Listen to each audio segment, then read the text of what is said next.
Hola a todos, bienvenidos a la Universidad Cervantina 2023. El día de hoy iniciamos las actividades de este encuentro universitario de expresiones artísticas y culturales de más de 70 universidades nacionales y extranjeras. Estamos transmitiendo en vivo desde el Mesón de San Antonio, sede de Cultura UG, y comenzamos el ciclo de charla Arte como Destino de la Cátedra Cervantina UG. Y tenemos como invitada especial a Magali Hernández López, quien nos hablará sobre el muralismo en México y Filipinas. Antes de comenzar, les comentaré que Magali Hernández actualmente cursa el doctorado iberoamericano en teorías estéticas en la Universidad de Guanajuato. Es maestra en Historia del Arte por la Facultad de Filosofía y Letras de la UNAM, con especialidad en museografía en la Escuela Nacional de Conservación, Restauración y Museografía Manuel de Castillo Negrete, del INAH, y licenciada en Artes Visuales de la Facultad de Arte y Diseño de la UNAM. Desde el 2004 ha estado vinculada al quehacer dentro de los museos, se ha desempeñado como subdirectora y coordinadora de expresiones nacionales e internacionales, curadora, museógrafa y jefa de educación patrimonial en diversos museos del Instituto Nacional de Bellas Artes y Literatura, de instituciones del sector privado como la colección FEMSA Monterrey, del Instituto Nacional de Antropología e Historia. Actualmente es coordinadora del Museo de la Ciudad de México, perteneciente a la Secretaría de Cultura de la Ciudad de México. Pues muchas gracias, bienvenidos. Les cedo la palabra a Magali.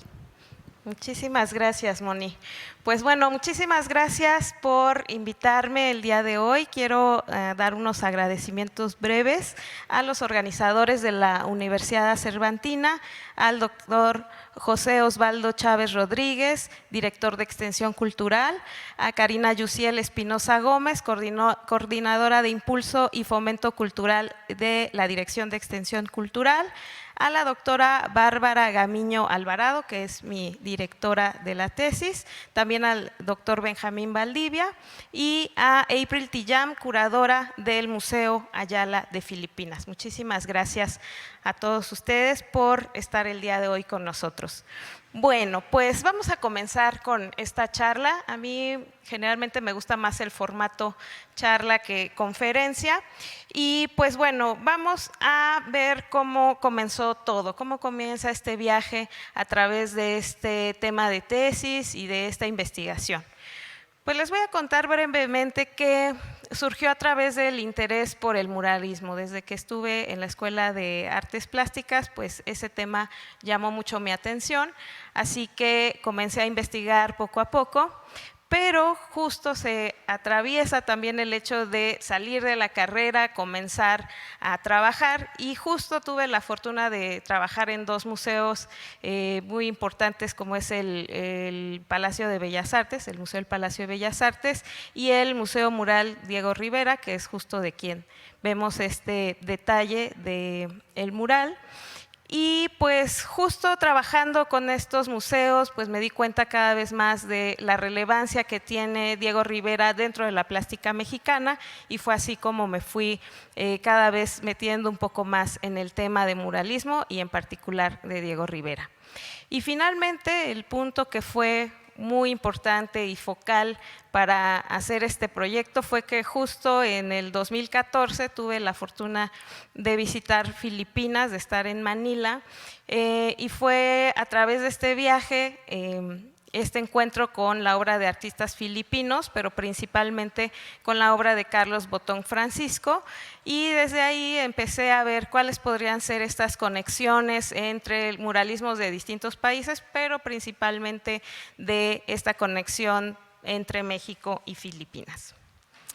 Y bueno, comenzó todo exactamente en 2014, en ese entonces yo trabajaba para la colección FEMSA, y se decidió llevar la exposición México Identidad Fantástica, obras maestras del siglo XX, de la colección FEMSA, que fue curada por Emma Cecilia García Krinsky, a quien también le mando un gran saludo, y a Rosa María Rodríguez Garza, gerente del programa cultural FEMSA. Y en ese entonces teníamos el apoyo de y seguimos teniendo el apoyo de los curadores de April T. Jam y Kenneth Esguerra, quienes eran del área curatorial del museo. Esta experiencia fue muy enriquecedora precisamente porque era una cuestión inusual en la que se presentaba arte mexicano en Filipinas, y esto pues también fue enriquecedor, yo creo que para todos, ¿no? Podemos ver del lado derecho el montaje de la exposición, en la que se llevó principalmente arte moderno, y pues en la imagen se ve una obra de Diego Rivera cubista, que es justo el que tiene la colección FEMSA. También vemos el alanceado de Orozco y también una pieza de Siqueiros. Entonces, este corpus de obra que estaba en Filipinas detonó varias preguntas por parte de quienes visitaban la exposición, y recuerdo que una vez en particular, en una charla que dio Emma Cecilia, la curadora, preguntaban que si nosotros conocíamos a los artistas filipinos y que si conocíamos que había en Filipinas un artista que era como la versión de Diego Rivera en Filipinas. Entonces, esto me hizo como girar y pensar que generalmente cuando vamos a algún otro país o vamos a alguna otra ciudad, hay veces que nosotros vamos con esta idea de compartir lo que nosotros conocemos, pero también es una responsabilidad conocer lo que hay en esos otros lugares. Entonces, esto fue detonando, y justo aquí les comparto mis fotos un poco de turista, pero entrar en contacto con Filipinas fue algo increíble, ¿no? Saber que compartimos una historia y una herencia hispana es también algo muy representativo, ¿no? Del lado, en su pantalla del lado superior izquierdo, pues está el grupo de FEMSA, Rosy, Emma, Kenneth, April, y un artista en vidrio, un escultor, Ramón Orlina, que nos abrió las puertas de su estudio y de su museo para visitarlo.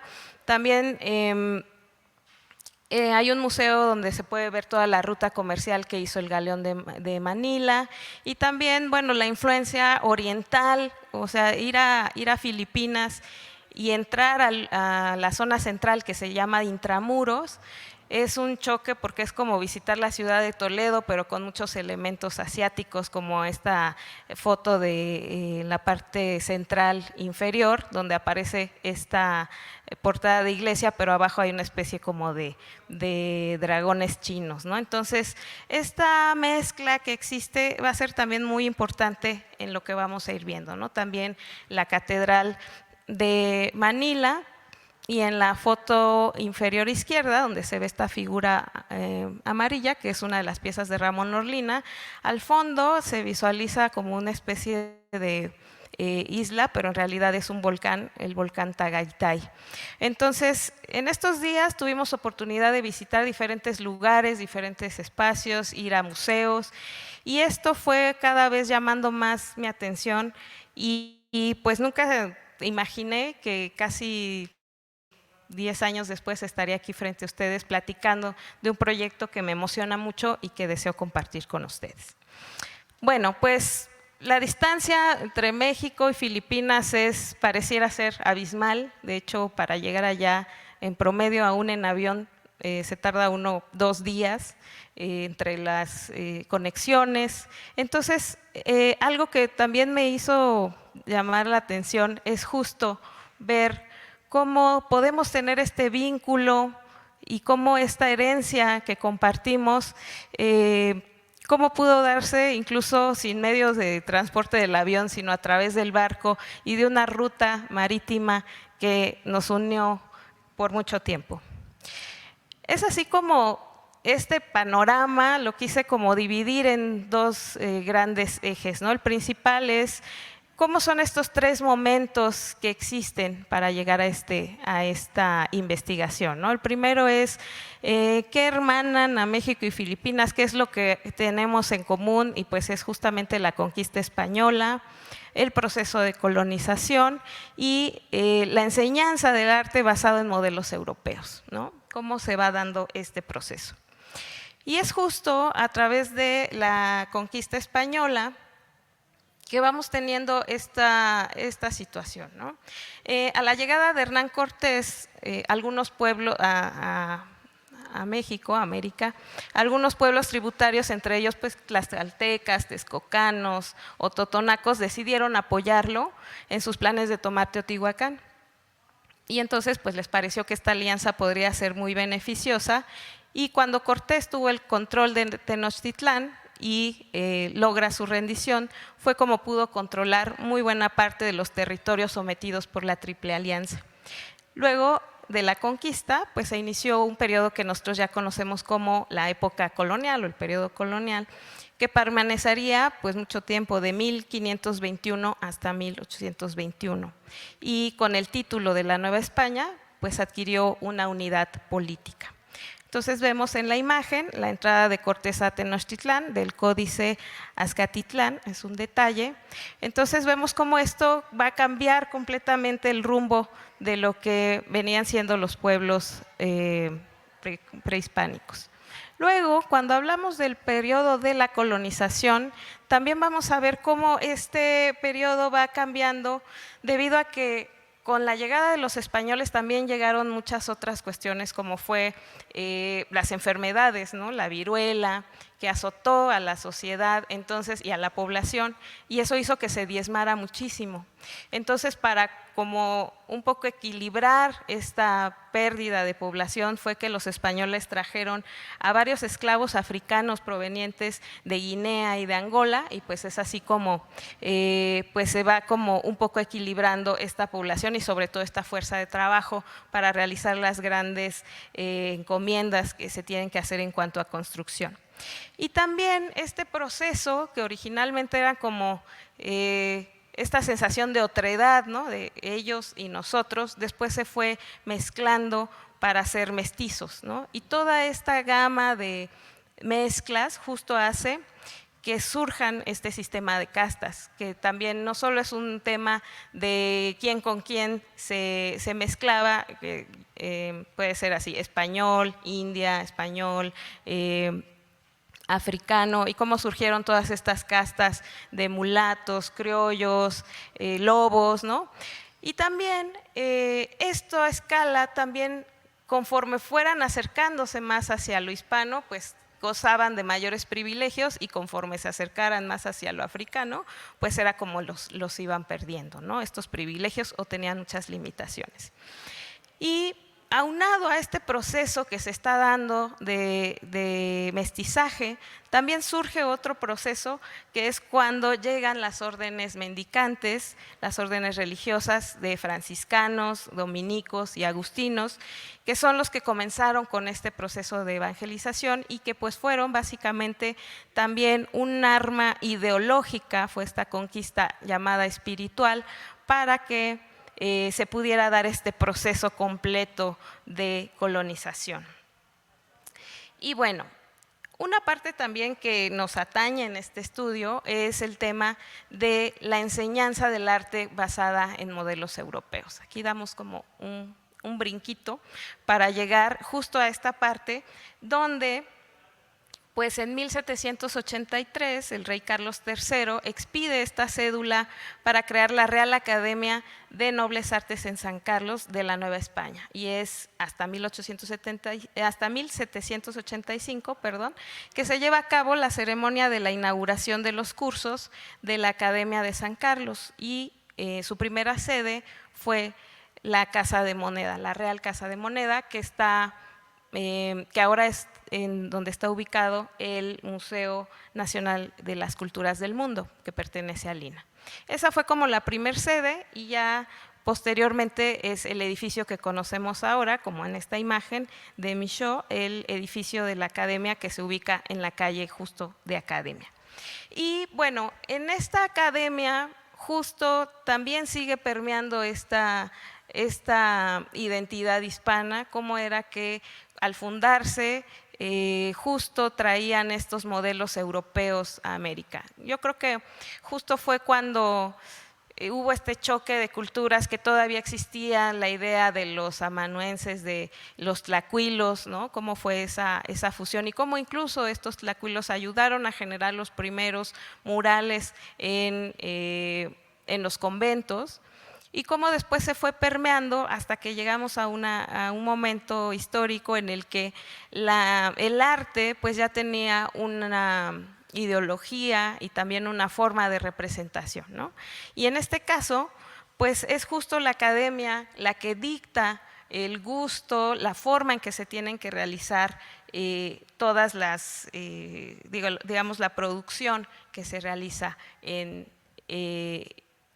la Nueva España y en el México naciente, ¿no? Aquí les comparto algunas fotos porque muchas veces como que tenemos esa duda de cómo era la academia, cómo era trabajar en la academia, qué se veía, qué se hacía.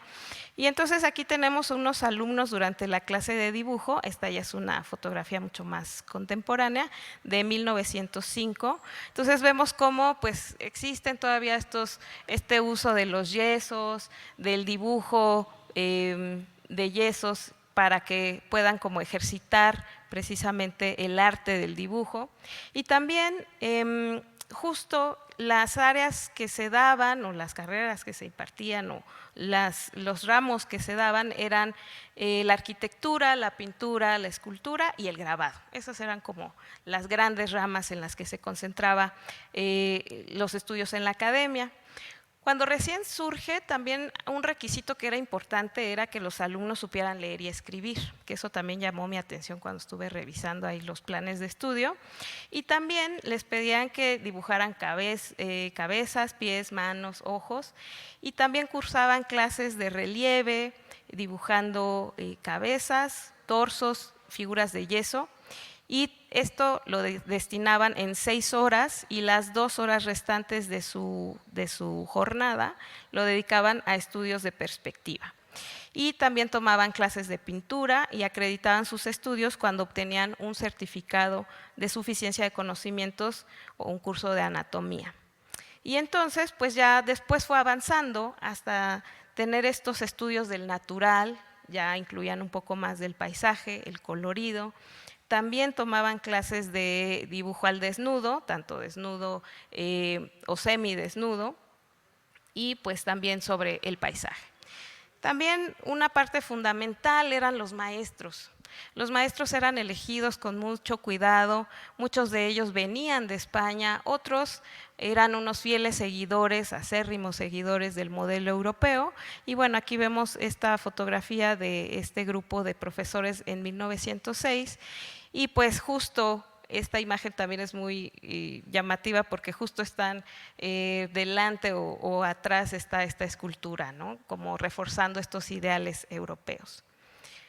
También cuando me refería a qué más estudiaban, qué más aprendían, esta imagen también me pareció muy interesante del modelo de barro de la colección de la academia. Entonces los estudiantes también tenían que, aparte de ser buenos en el dibujo, pues también tenían que hacer estas aproximaciones. Generalmente nosotros cuando hablamos de la academia, pues pensamos en figuras de yeso acabadas o en mármoles, pero hay veces que no vemos estos procesos que son un poco más pues de trabajo arduo para llegar justo a una pieza como la que vemos, ¿no? Y también en las clases, pues los maestros, como en esta imagen, supervisan a los alumnos durante estas clases de dibujo. Si se dan cuenta, pues son un grupo nutrido. A veces también entraban los estudiantes siendo más jóvenes, no solo eran, o a veces también eran gente adulta, también se llegaban a dar cursos pues para gente mayor o gente que trabajaba. Y pues así era como transcurría la Academia de San Carlos. También era un sistema completo, ya que no solo daba el espacio para aprender en las clases, sino también les ofrecía un espacio para exhibir, como eran las galerías. Entonces aquí podemos ver con una museografía muy barroca, ¿no? Como tenían toda esta serie de obras, los acomodos, incluso llama la atención cómo las adornaban con telas, con guirnaldas, ¿no? Porque eran justo los primeros trabajos que hacían, y también que justo para completar esta experiencia que se tenía, de estar en la academia, también tenían que completar su experiencia yendo a estudiar a Europa, ¿no? Generalmente la academia les otorgaba becas y muchos de los artistas, incluyendo Diego Rivera, pues fueron los que gozaron de estas becas, porque parte también de su digamos, de su formación, pues era visitar toda esta meca en Europa, pero también parte de su función era hacer reproducciones de piezas que pudieran regresar a México y con ello pues continuar con esta preservación de los modelos europeos. Aquí por último vamos a ver esta otra imagen donde sí, justo vemos bastantes piezas, incluso hay más guirnaldas, ¿no? También vemos cómo incluso la arquitectura favorecía el disfrute de las piezas, ¿no? Vemos cómo hay este cubo de luz o estas iluminaciones que eran cenitales, que venían desde arriba, desde el techo, y eso permitía que hubiera una mayor iluminación y que no les diera como de forma tan directa la luz a los cuadros, pero pudiera bañarlos para apreciarlos mejor. Entonces, si se dan cuenta en este como pequeño viaje a través de lo que sucedió en México, pues nos damos cuenta cómo digamos, esta influencia española va permeando y aunque pasan procesos de independencia y todo, sigue siendo una parte como colonializante dentro de la sociedad, ¿no? Sobre todo en el siglo XIX todavía era evidente. Ahora vamos a dar un salto a platicar un poco más de Filipinas. Para mí comenzar a estudiar el tema de Filipinas fue una serie de sorpresas, de encuentros y desencuentros, y justo algo que llamó mi atención fue que aunque nos encontramos completamente al otro lado del mundo, sí hemos tenido algunos puntos en común. El tema de la conquista también ha sido muy interesante porque pudiéramos pensar que la conquista en Filipinas, ¿cómo se dio? O sea, ¿cuál fue el paso que se dio? E investigando me di cuenta que primero, digamos que el ejercicio de conquista por los españoles, el primero fuimos nosotros en México. Y ya que se perfeccionó, que hubo como un armazón o una estructura, este mismo sistema se adaptó para ir a Filipinas. Entonces, justo nuestras historias están vinculadas por esa situación. Y justo quien da ese paso de ir a Filipinas fue Miguel López de Legazpi, que es justo el que vemos en esta imagen, que es un monumento al pacto de sangre entre Miguel López de Legazpi y el jefe local Datu Sicatuna, que era justo este pacto de sangre. Estuve investigando y en realidad consistía en que eran acuerdos que hacían entre los pueblos originarios de Filipinas, pero consistía en que si tú te ponías de acuerdo con alguien tenían que cortarse la mano, colocar su sangre en vasos, intercambiar y tomársela, ¿no? Eso era como así como nosotros somos así como hermanos de sangre que juntas tus manos con una herida, aquí eran ese tipo de acuerdos, ¿no? Justo esta parte de la colonización pues es también algo interesante porque mientras en México teníamos toda esta ya estructura social a través de las alianzas, digamos de todos los pueblos que estaban organizados, en el caso de Filipinas se toparon un poco con pared los españoles porque no era solo un espacio como aquí, ¿no? Sino que ahí era una isla y también era un archipiélago, entonces no era solo un espacio que tenían que controlar, sino que era una serie de pequeñas islas donde la gente podía huir para evitar ser colonizados, ¿no? Y entonces, pues, quien primero fue el que estuvo en todo este proceso antes de Legazpi fue Fernando de Magallanes en 1521, cuando en este transcurso, en esta carrera por dominar como esta parte comercial de Oriente, llega a Filipinas y es ahí cuando se dan cuenta que pues pueden hacer esta situación de evitar algunas zonas que justo ya había una competencia por esta ruta comercial con Oriente, y entonces es justo el virrey Luis de Velasco quien en 1565 le propone a Miguel López Legazpi, también aquí en la Nueva España, que vaya a hacer una expedición. Pero también investigando más sobre Legazpi, uno pensaría que podría ser como Hernán Cortés, ¿no? Que era esta figura autoritaria y estratega, y sobre todo pues un soldado, ¿no? muy estratégico. Sin embargo, revisando, Legazpi era en realidad un escribano mayor del ayuntamiento, entonces era una especie como de godín, era una persona que se dedicaba a los libros, que se dedicaba a estar en un escritorio, y entonces él decide tomar este reto en sus manos y decide partir en su expedición a Filipinas el 27 de abril de 1565, no fue solo, se fue con una tripulación de 200 soldados y también había más de 100 marinos. Entonces, esta gran infraestructura tuvo muchos reveses porque originalmente habían puesto en el barco digamos, alimentos o insumos para incluso hasta 2 años, pero no tomaron en cuenta que cargaron las naves muy pronto y en menos de 2 meses casi la mitad de lo que llevaban se echó a perder. Entonces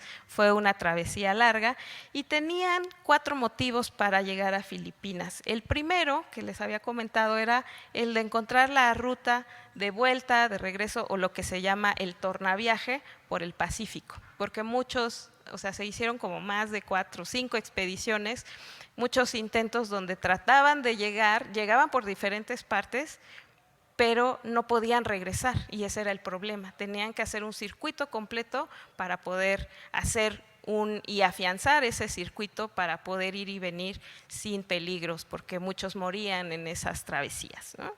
El otro era tener ese mercado a las especias. Ahora, pues para nosotros el clavo, la canela, todas esas especias son algo demasiado fácil para nosotros de conseguir en el súper, en el mercado. Pero en ese entonces esas especias eran tan cotizadas y era tan difícil de conseguir que entonces pues se necesitaba realizar este proceso de intercambio para llegar a ellas. Y también era, aparte de lograr llegar a ese espacio, era conseguir ese lugar para tenerlo de fijo. Y por último, pero no menos importante, era la predicación de la fe cristiana. Volvían a repetir el mismo sistema que ocuparon en América y pues lo lograron. Después de mucho tiempo lograron llegar, lograron afianzarse y pues es justo, vemos el bosquejo de la Quinta Catedral de Manila, que logran llegar a Manila, ahí es su, digamos, su centro de operaciones y poco a poco empiezan a tener este dominio sobre la isla.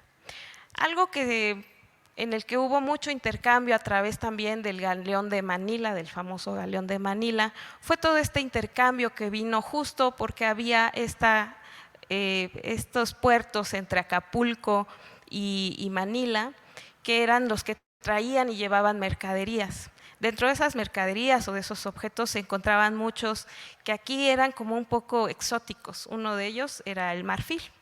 En Manila, en Filipinas, sigue siendo un gran, digamos, receptáculo de muchas piezas de marfil que fueron viniendo poco a poco a América.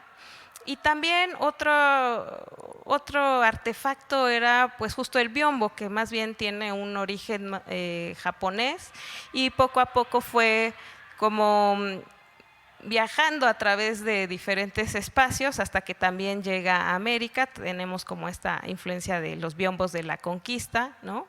Entonces pues estas mercaderías van cambiando. Otra cosa pues los enconchados, eso es algo que muchas veces a través de la historia se cree que pues fueron personas digamos propios de aquí de América quienes hicieron estos enconchados, pero en realidad aunque tenían nombres digamos de español o nombres latinos, en realidad eran personas que también venían en la nao de China y se pusieron a realizar este tipo de actividades bajo un nombre cristiano, ¿no? Y bueno, ¿cómo llegamos hasta el tema de las academias? También Filipinas no se salvó, más bien tuvo esta necesidad de, al absorber estos modelos europeos, de ir poco a poco también avanzando en la enseñanza y el aprendizaje de la academia. Sin embargo, pues no estuvo tan fácil porque originalmente pues no hubo como tal una academia como aquí que empezaron el gobierno a hacerlo, sino más bien fue deseo de un artista que incluso al principio se dio su casa para poder hacerlo. Y en 1823 la Sociedad Económica de Amigos del País inauguró esta academia, considerada la primera escuela de arte oficial de arte en las islas. Y el primero de estos directores fue Damián Domingo, que dirigió esta academia. Y bueno, va teniendo un vaivén esta academia, va pasando por diferentes momentos, pero también, si se dan cuenta, se impartían las mismas clases, ¿no? Que era de dibujo de figura, adorno, yeso, yeso natural y colorido, y la pintura también era importante, y el dibujo. Y los alumnos variaban en 1859 a 138 y pues iban subiendo a 160 o hasta 200 alumnos en la academia. Entonces, dentro de los maestros que se encontraban ahí, pues también estaban Agustín Sáez Granadell, también español, que ellos, al contrario de otros que venían a América, pues se iban a Filipinas a probar suerte, y fue escogido él en un principio para hacer estas copias de obras maestras, para llevarlas como modelo a estudiantes de la Academia de Dibujo y de Pintura de Manila, y posteriormente fue nombrado director de la institución. Aquí vemos un retrato de una española filipina, y esta pieza se encuentra en el Museo del Prado.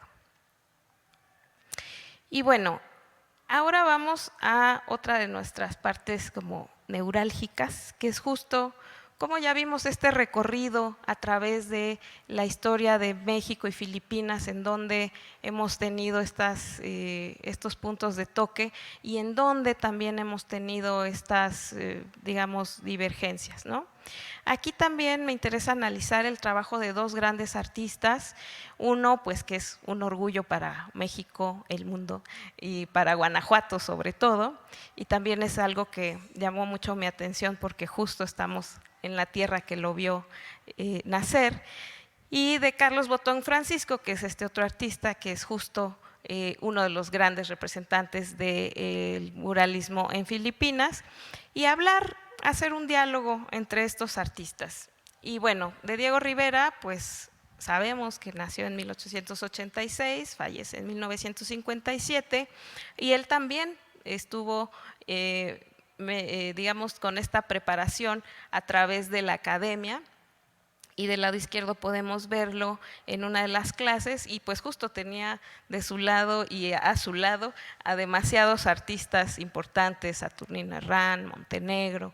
Entonces, vemos cómo estos artistas también van a hacer su propia carrera, pero bueno, Diego Rivera, sin pensarlo, iba a pasar a la historia por ser el muralista en México. Y bueno, a la derecha vemos una foto de él mucho más grande, tomada por Leo Matis, pintando el mural en Historia de la Cardiología en 1943. Justo en estos momentos pues hay una especie de crisis en la academia y también en los artistas, porque justo están considerando que este arte académico pues ya era como momento de cambiarlo, de hacer cosas diferentes. Y entonces en este viaje que hizo Diego Rivera para conocer, de hecho sí tuvo como varios intercambios con diferentes artistas, pero una parte también que es importante es justo su incursión en las diferentes vanguardias, ¿no? Muchos preguntan que por qué, si ya había hecho todo esto de vanguardia, ¿por qué regresó entonces a la figuración? Y pues básicamente era por esta situación del retorno a algo que era más allá que técnico, era ideológico, y era justo la idea de tener un movimiento histórico que fuera, o un movimiento artístico que después se volvió histórico, que tuviera esta repercusión y esta voz tan fuerte de cómo es ser mexicano, cómo es ser lo nacional, cómo hacemos o cómo regresamos a nuestros orígenes. Y aquí vamos a ver justo una de estas piezas, que es básicamente su primer mural, el de la creación, realizado en 1922 a su regreso de Europa. Sabemos que lo llaman para comisionarle los primeros proyectos que va a realizar bajo esta idea de la pintura mural. Y es ahí donde pues también se va dando cuenta Diego Rivera que pues él está retomando como mucho de hecho aprende mucho las técnicas de los murales florentinos, pero se da cuenta que algo falta dentro de esta ecuación. O sea, sabe que está replicando estos mismos modelos europeos, pero está aportando algo, pero no lo suficiente lo que él esperaba. Y bueno, pues así es como va surgiendo el muralismo, que es un movimiento que aporta el continente americano y que se mantuvo activo desde 1921 y siguió avanzando hasta más o menos 1974 en diferentes etapas, no en todas estuvo Diego Rivera. Y sus lineamientos nacen de estas observaciones que los autores hicieron. Justo estábamos platicando hace un rato sobre el tema de por qué hablamos de muralistas algunos de los artistas mexicanos, ¿no? ¿Por qué les decimos que sí son del muralismo? Aunque en realidad varios fueron muralistas, como hablábamos justo de Juan Cordero, que fue de los primeros en hacer murales en la bóveda de Exteresa, pero como más bien muralismo se le denomina en México como a este proceso donde justo había un movimiento ideológico que estaba detrás y que estaba pujando hacia esta idea de lo nacional, ¿no? Y hubo previos como Gerardo Murillo, el doctor Atl, también Saturnino Herrán, que de hecho muy poco se sabía, pero con las investigaciones se supo que él mismo había ganado estos concursos de este concurso para hacer el friso que ahora es el de nuestros dioses. Ese originalmente iba a decorar la entrada, bueno, el teatro del Palacio de Bellas Artes, sin embargo esto no pudo suceder, pero ese era un encargo para una pieza de grandes proporciones. Y bueno, así fue como Diego Rivera se dio cuenta que necesitaba hacer algo que tuviera esta carga más hacia la identidad, el imaginario de los mexicanos. Entonces, aquí tenemos esta foto que también me llama mucho la atención, que es su colección de arte prehispánico. Vemos que el proyecto muralista también es un proyecto que es un proyecto de Estado, que está siendo financiado por el mismo gobierno, y entonces ahí es como les van dando este apoyo. Y este apoyo les permite ir a diferentes estados de la República, conocer la artesanía y vincularse con las comunidades, y es así como empiezan a trabajar, ¿no? Y entonces vamos llegando a esta parte de los murales. Hay un mural y un momento en la historia que me gustaría platicar con ustedes, que es justo cómo representan estos artistas la conquista. Y me llama mucho la atención esta pieza que es una parte del mural de Palacio Nacional que está titulado como La llegada de Cortés a Veracruz en 1951. Este mural en particular es muy interesante porque para Diego Rivera la conquista tiene como un atractivo, porque no es el único mural donde la representa, ¿no? Tenemos ejemplos, por ejemplo, en el Palacio de Cortés en Cuernavaca, que lo vamos a ver más adelante, la pared central del gran tríptico mural conocido como Epopeya del Pueblo de México, también en Palacio Nacional, y en el panel titulado La llegada de los españoles a Veracruz. Y bueno, aquí Diego Rivera representa del lado izquierdo a un Hernán Cortés completamente desfigurado, ¿no? También desfigurado por la sífilis y muy distinto a las representaciones con las que usualmente lo asociamos.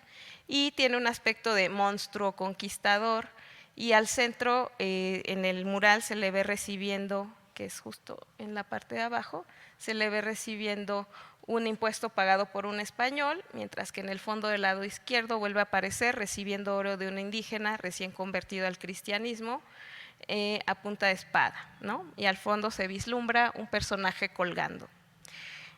Entonces esto nos da la idea de Hernán Cortés como un personaje muy complejo. Y entonces justo en ese momento pues vemos como del lado derecho vemos un retrato, ¿no?, de Hernán Cortés, y esto también tiene un trasfondo histórico porque justo en esos años exhuman los restos de Hernán Cortés en el Hospital de Jesús. Y entonces, cuando salen a la luz sus restos, empiezan a hacer una serie de estudios en los que también Diego Rivera se involucra o quiere saber más, porque justo en esos momentos cuando también va a representar a Hernán Cortés. Y entonces hay un doctor que empieza a decir que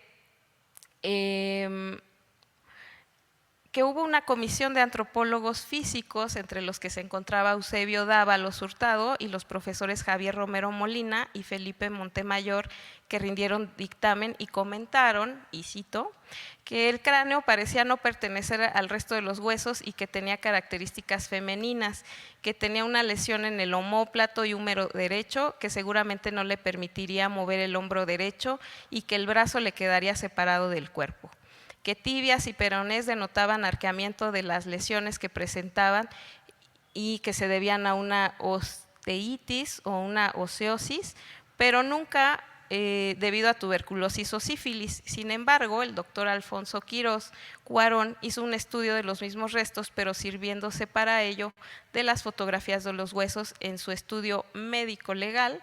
Él diagnosticó estigmas degenerativos que corresponden a un padecimiento de enanismo por sífilis congénita del sistema óseo. Entonces, todo esto para decir o para avalar, digamos, Diego Rivera toma esa percepción y entonces por eso pone a Hernán Cortés con esta imagen. También en la imagen del centro inferior vemos cómo tiene incluso las piernas un poco dislocadas, ¿no? Todo esto como para reforzar esta idea de este imaginario de Cortés. Y pues bueno, también se presentan cuestiones de, pues de abuso, de violencia, como es en esto donde están marcando con un hierro la cara de un prisionero, o también el latigazo que infligen a los trabajadores indígenas. Y bueno, ahí mencionan en algunos textos que esta figura, ese bebé que está ahí, puede ser una representación de Diego Rivera. Otro de los murales que les comentaba es estos del Palacio de Cortés, que justo pues en un tiempo fue morada de Cortés y Diego Rivera después lo pintó.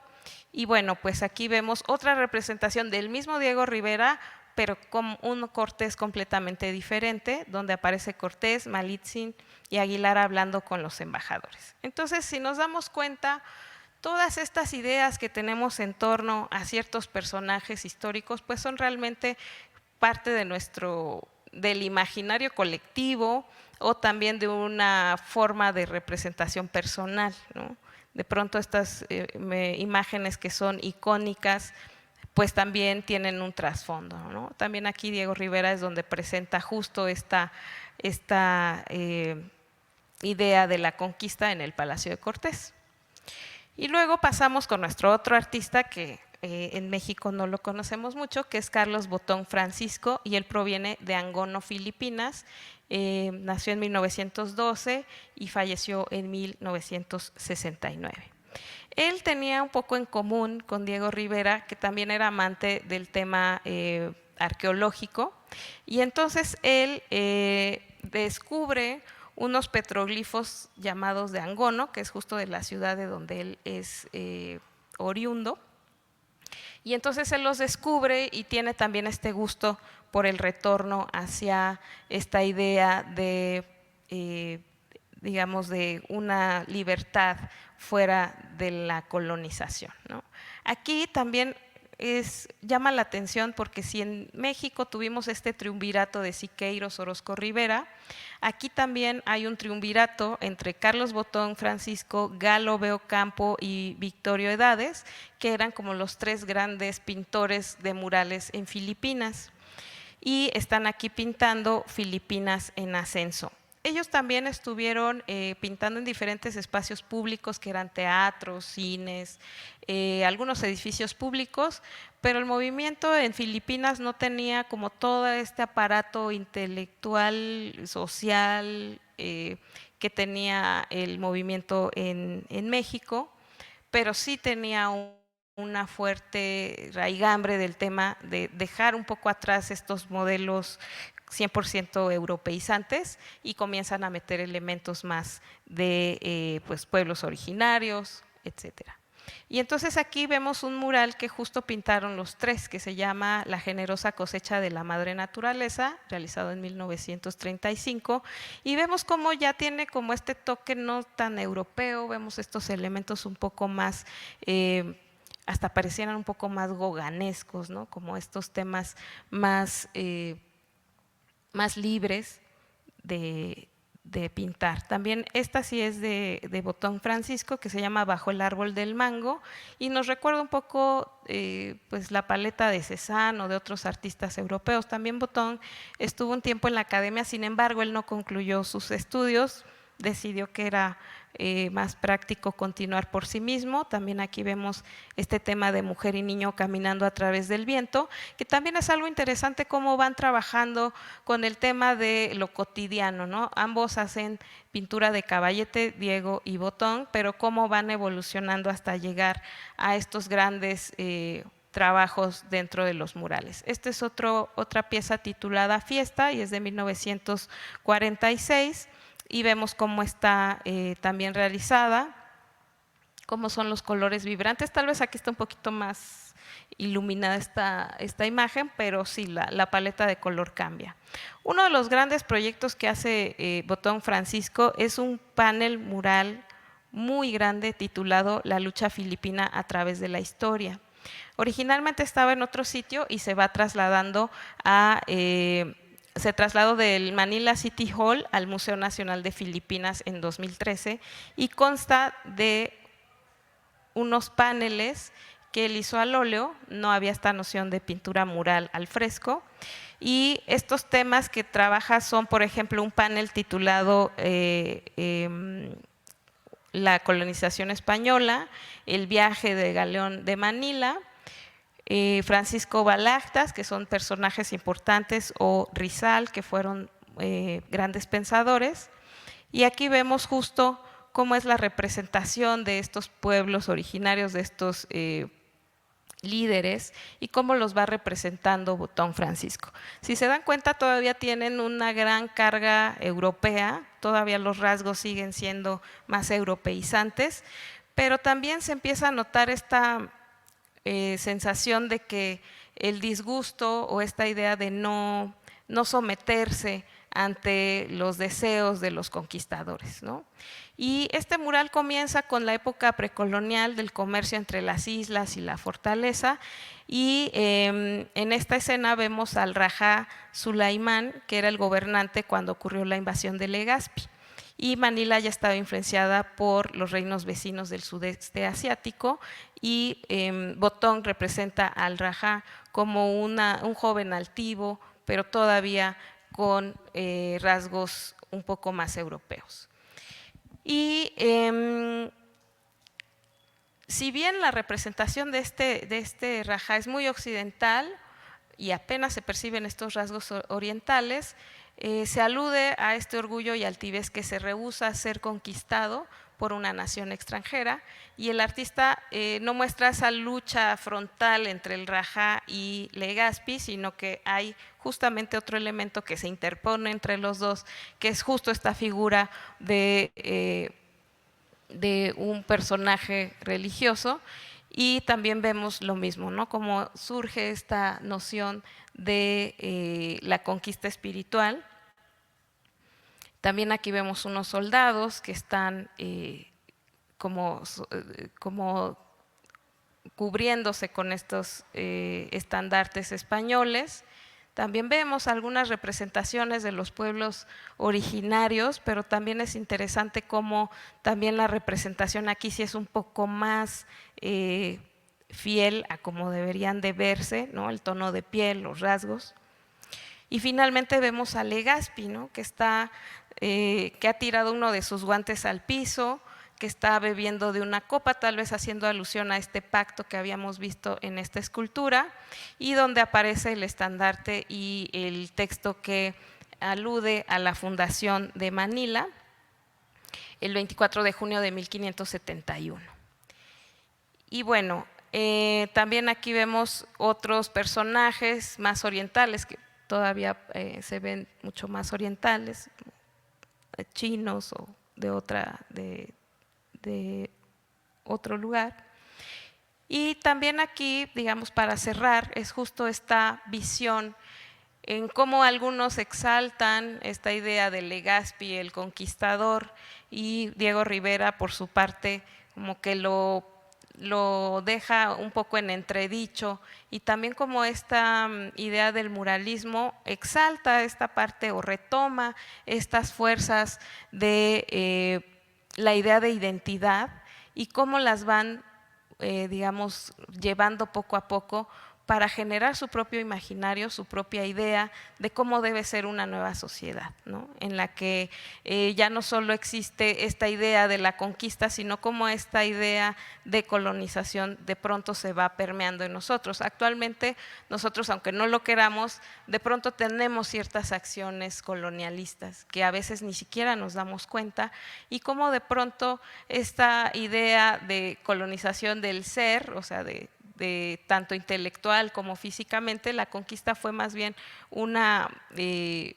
digamos, un momento en que se usó el poder físico, pero también con esta conquista espiritual hubo un poder hacia nuestra psique, y también de adaptación de modelos preestablecidos a nosotros, a los pueblos originarios, y de pronto cómo esta idea va surgiendo y se va transformando para llegar a un muralismo donde estas ideas resurgen y van tomando un poco más esta idea de identidad nacional, que con el tiempo pues también va a ir teniendo cambios, pero básicamente ese es como hasta donde vamos en esta investigación, en este proyecto, que esperamos dentro de poco podamos presentar ya digamos el tema terminado, que básicamente el objetivo es hacer de esto una exposición, si se puede, una exposición física. Entendemos también cómo está funcionando actualmente todo lo que nos ha pasado también a raíz del COVID, también puede ser a través de una exposición virtual, pero lo que sí quiero rescatar es justo esta idea de cómo siendo países tan distintos y cómo estando en latitudes completamente diferentes, hemos tenido como este punto de encuentro, y también ver en qué somos similares, pero también qué caminos hemos tomado a partir de esta idea de la colonización. Y pues no me queda nada más que agradecerles.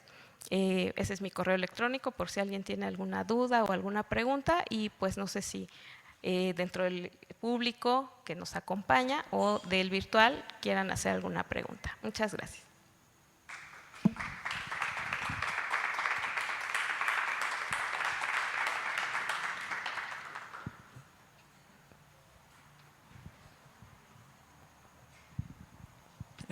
Hola, buenas tardes. Yo sí tengo Hola. una pregunta.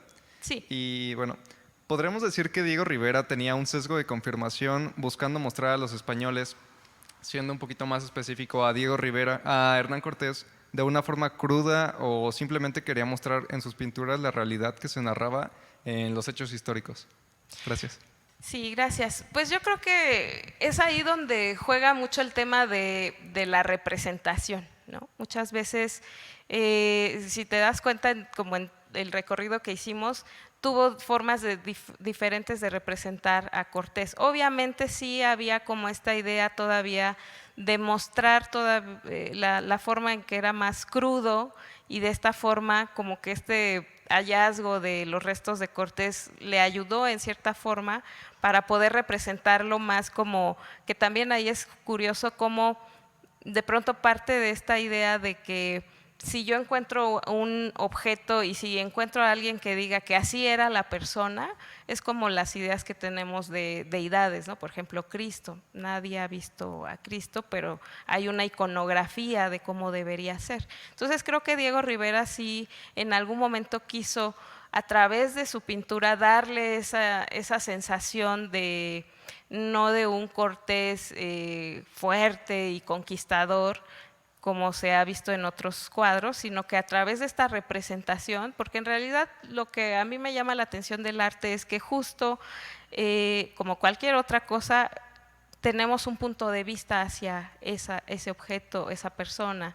Entonces creo que en el arte tenemos esa facilidad o esa movilidad de mostrar diferentes puntos de vista, y él mismo mostró diferentes puntos de vista o diferentes formas de representación de Hernán Cortés. Pero sí, evidentemente en muchos de los murales mostraba como esos actos de violencia, y que eran como también visualmente como un shock, ¿no? También se sabe que Diego Rivera para hacer otras representaciones recurría, por ejemplo, a códices o a figuras prehispánicas. Incluso en Palacio Nacional ya se había descubierto algunas cosas de que no se tenían que representar así, pero Diego Rivera ya sabía que no eran como completamente que se tenían que representar, pero él se daba esas licencias para sus composiciones, ¿no? Entonces sí, creo que de alguna forma el artista se da ciertas licencias para poder, a través de su obra, darnos esa sensación y también causarnos extrañeza, porque nosotros pensamos que un conquistador debería ser alguien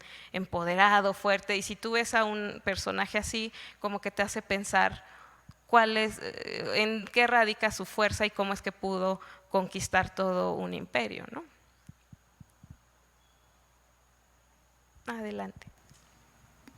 Hola Magali, buenas noches. Hola. Oye, tratando esta pregunta anterior, y ahorita voy a darte la inclinación a dónde voy, mi pregunta es, ¿quién financió a Diego Rivera? Pues bueno, hubo varias, digamos que fue como un aparato completo del gobierno, pero básicamente quien invita a Diego Rivera a hacer todo este programa de mural, y no solo a él, sino a varios artistas comisionados, fue el propio Vasconcelos. Entonces él como que, digamos, hubo más personajes implicados dentro de esta parte económica, pero de quien recibe este primer acercamiento hacia este movimiento que ya era como parte del gobierno, pues fue a través de Vasconcelos. ¿Y a los filipinos? A los filipinos, fíjate que ahí es justo lo que todavía estoy investigando más profundamente, pero más bien ahí eran particulares.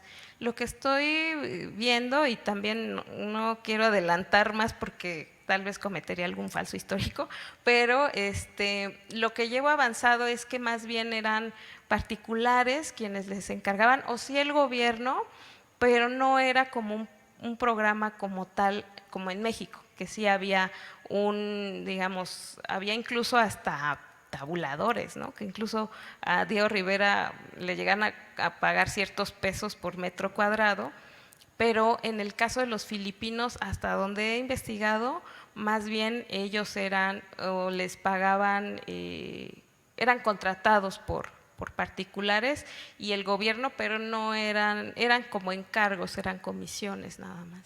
Sí, es que me lo hiciste sentir cuando hablabas del muralismo filipino, decías de una manera como más libre, expresaban más libre.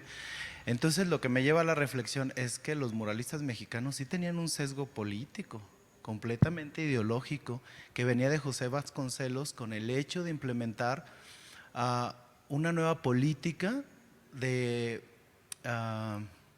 identidad nacional, humillando o sobajando a todos aquellos que sus ideales estaban en contra de resaltar a los nuevos héroes nacionales, ¿no? Que es el caso de lo que hizo Diego Rivera. Entonces, creo que más que ser una evolución de la representación, si hay una intención atrás perfectamente establecida por Vasconcelos y el gobierno actual para hacer estas cosas. ¿O qué piensas? Pues es una pregunta interesante porque sí, yo creo que cuando de pronto, es lo que se ha estudiado o se ha hablado mucho, de hasta dónde llega la libertad de expresión cuando ya está, digamos, sesgado por recibir parte de ingresos del gobierno, ¿no? De pronto a veces es como una libertad, pero a veces también te puede salir un poco en contra. Lo que creo es que en México sí hubo todo este movimiento muralista, se dieron justo las condiciones, fue así como una especie de aurora boreal, ¿no? Para que suceda una aurora boreal tiene que estar el aire a cierta temperatura, debe de haber partículas dispersas para que generen esa luminiscencia, y creo que el movimiento muralista también tenía esas condiciones, tanto por el apoyo del gobierno, porque era un momento en que justo estaban buscando romper con esa tradición europea y que también buscaban una voz propia. Y querían llevar a los muros un poco más lo cotidiano, pero también algo que describe muy bien Bonfil Batalla en su libro de México Profundo, nos dice que de pronto ahí vemos en los muros como una sociedad idílica donde todos tenemos un lugar, donde todos estamos así como juntos, hermanados, pero las desigualdades sociales seguían en el México que le tocó a Diego Rivera y también siguen en nuestro México, ¿no? Entonces, de alguna forma sí era un poco entre romantizar, ¿no?, la sociedad, pero a lo que voy también es que justo era una forma de tratar de mostrar una idea política, social, una realidad social que imperaba en el momento. En el momento lo que necesitaban era como amalgamar la idea de nacionalidad, y creo que todos los países han tenido esa idea, ¿no? Como de cómo puedo regresar, que era algo que hablábamos sobre el tema de la decolonialización y la descolonialización, que es cuando los pueblos ya han tenido esta conquista, a veces es como difícil regresar y deshacer lo que pasó en el tiempo, ¿no? Y entonces hay otra vertiente que es ¿qué nos pasa a nosotros como personas que somos herederos de esta fusión, que no podemos desmarcarnos, no podemos regresar en nuestra máquina del tiempo, pero sí podemos hacer algo a partir de lo que tenemos, ¿no? Como ya acciones propias o acciones en colectivo. Entonces sí, creo que definitivamente el movimiento muralista en México tuvo más esa carga ideológica e incluso propagandística que hasta el momento lo que he investigado en Filipinas. Creo que sí vale la pena investigar mucho más porque justo el movimiento muralista en México, ese es uno de los ingredientes que lo hace ser lo que es, que sucedió que recibió apoyo del gobierno, cuando en otras, incluso las vanguardias fueron totalmente repudiadas, no solo por el gobierno, sino por la estética o los representantes de la academia de ese momento, ¿no? Entonces, eso valdría la pena, justo por eso quiero hacer estos empalmes, porque son movimientos que también surgieron, no exactamente en el mismo tiempo, o sea, temporalmente está, digamos, Botón Francisco es más joven que Diego Rivera, pero como también surgían estos grupos, como esos triunviratos entre Diego Rivera y Botón, que también no estaban solos, también trabajaban con otros pares. Entonces, creo que eso sí es importante indagar más sobre ese tema de la cuestión política y las condiciones que se daban justo para eso y para hacer una representación del nacionalismo en los países.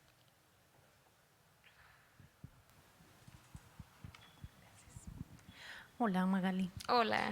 Mira, ya que tocaste el tema de las vanguardias, y supongo que por los años de nacimiento de cada uno no se conocieron, ¿verdad?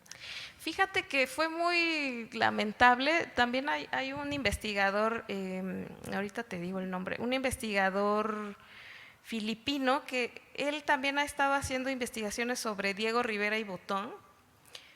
Ahorita les digo. pero no se conocieron así físicamente, pero Botón Francisco sí sabía que existía Diego Rivera y de hecho quiso venir a México.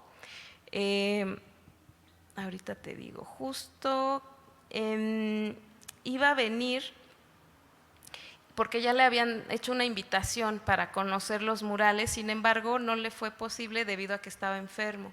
Y entonces ya cuando fueron posponiendo el viaje y ya no logró venir a México, pero sí sabía de Diego Rivera, pero nunca intercambiaron comunicación, ¿no? Ya. Y el investigador se llama Petronilo Demetrio. También él ha investigado este tema y pues también es interesante porque cada uno tiene como, o sea, como que Filipinas tiene la pieza de Botón Francisco que es muy conocido, nosotros tenemos la pieza de Diego Rivera, entonces en estas fusiones también creo que igual vamos a tener que, o voy a tener que hacer una visión, pues si no del todo imparcial, sí sobre todo equilibrar, porque pues hay cosas que conocemos más, pero justo en esta idea de reconocimiento de otras formas de representación, creo que eso también es importante, como que no perder un poco el piso en eso. Pero sí sabía de su existencia Botón, no sabemos de Diego Rivera, también es algo que quiero investigar, pero sí es importante como en una época en que no había tanta globalización, que sí supieran de su existencia. Entonces eso a mí también me llama la atención. Claro. Más creo que también por lo de su labor política por parte de Diego Rivera, ¿no? Que andaba en la URSS y todo esto. Y en cuanto a las vanguardias, tuvo este pintor filipino su época vanguardista, o sí llegaron las vanguardias, ¿se supieron de las vanguardias Sí, en Filipinas? Bueno, sí, o sea, tal como en América sí hubo periodos vanguardistas, de hecho, pero por ejemplo Botón Francisco se enfocó más como tipo Cézanne, como otros movimientos más. no tan, y bueno, también de Gauguin tiene alguna influencia, Sí. pero digamos no hizo, al menos lo que hasta ahorita he investigado, que es así como la punta del iceberg, ese corpus de obra que conozco sí es todavía como de este rollo costumbrista, sobre todo la obra de Caballete, pero sí creo que en algún punto podemos encontrar alguna influencia por ahí de alguna vanguardia, porque no estaban como completamente separados. Muy bien, gracias. Gracias. Bueno, para finalizar, leeré una pregunta que está en el chat. Nos comentan, ¿comparte algo estos artistas en cuanto a las teorías estéticas? Bueno, sí, bueno, parte de como esta formación que recibieron ambos artistas, justo parte también de esta idea de la academia y de estas ideas que han ido manteniendo, que era como esta parte del colonialismo que sigue un poco a través de la estética, pero pues sí, o sea, creo que tienen como ciertos puntos de toque, pero tal vez como ideológicamente, como políticamente, tal vez respondían a diferentes puntos. Yo creo que estéticamente, más que estéticamente, era que ellos buscaban representar una idea de cómo querían representarlo, en el caso de Diego Rivera, lo mexicano, y también de Botón, lo filipino, porque de hecho tiene una pieza que se llama Filipinismo, que también alude como a ese tema, como encontrar sus propias voces, pero sí, de pronto sí tienen como esa idea, y yo creo que más bien lo que une es la idea del nacionalismo, como desprenderse un poco o desmarcarse, aunque ya hemos visto que no totalmente, porque de alguna forma sí tenían que replicar estos sistemas de representación que habían aprendido en las academias o que imperaba en la época, pero trataban de darle ese toque, de mostrar como esta impronta que había o este legado que tenían de sus pueblos originarios, ¿no? Pero ya sabiendo que había un mestizaje, o sea, no regresan como al tlacuil o la representación del códice, Pero, por ejemplo, de Botón Francisco sí decían que un poco la estética que se ve, y no sé si lo percibieron, que él como que pinta un poco más bidimensional, la profundidad como que no es tan evidente, y eso también decían que era como una forma en que él como que se mantenía un poco fiel a los sistemas de representación orientales, como los biombos, como estas figuras planas, y que un poco era un poco intencional, pero también seguiré investigando para llegar a esa respuesta completamente así certera, pero hasta ahora sí hay como ciertas ideas, sobre todo un poco más ideológicas, un poco más políticas, pero estéticas también un poquito. Bueno, pues muchas gracias. Compartimos que en el chat tiene pues mensajes de motivación, de muy interesante esta charla y felicitaciones. Concluimos y pues muchas gracias. Le agradecemos su participación a Magali Hernández y los invitamos a consultar nuestra programación en www.universidadcervantina.ugto.mx y no se pierdan en unos minutos el evento inaugural a cargo del coro de la Universidad de Guanajuato en punto de las 7 p.m, transmitido en vivo desde la escalinata del emblemático edificio central de la Universidad de Guanajuato. Muchas gracias por acompañarnos. Buenas noches.